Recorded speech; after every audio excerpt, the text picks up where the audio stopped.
suportahan ng glutathione. Actually, front row, enhanced glutathione. Yun yung ginamit ko for my skin. Kasi pangarap ko na dati yung mga glutathione na yan. Kaso, ang mahal kasi sa labas. So, I tried this one.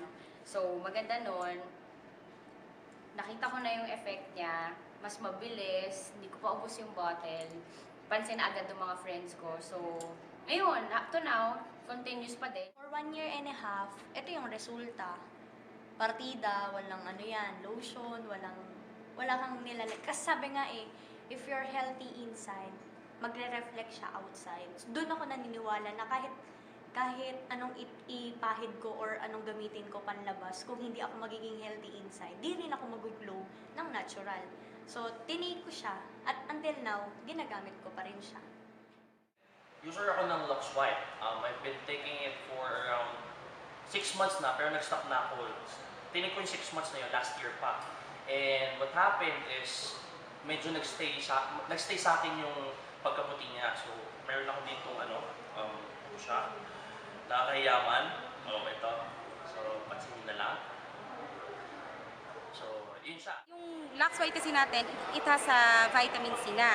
So, ang ginawa ko na lang, nag-take ako ng another grape seed para mas mag-effect siya sa akin. Diba? So, actually 5 days ko pala siyang ginagamit. Pero still, tingnan nyo naman yung, diba? So, tingnan nyo naman. So, ganito po yung effect niya. Kapag ino-overdose nyo siya, so depende pa rin naman sa inyo sa paggamit nyo. Diba? So, Halos everyday, yun yung inom ako ng alak. So, nung tinake ko siya, totoo siya, it's liver cleanser. So, bago ako pumuti, nilinis niya muna talaga yung organs ko sa katawan. At the same time, di ba, yun, kitang-kita naman, nakakawala din siya ng pimples.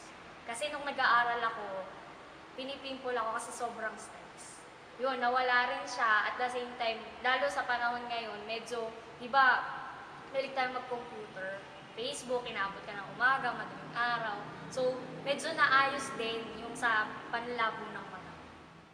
So every time, every now and then, pag may hangover, yun, I take it para talaga the next day, nakakapag-work ako ng maayos, kahit maaga ako gumising, kahit late na ako umuwi kagabihan, pero kaya akong gumising ng mas maaga nang wala akong hangover or walang, kumbaga, ang linis-linis ng pakiramdam ko. So,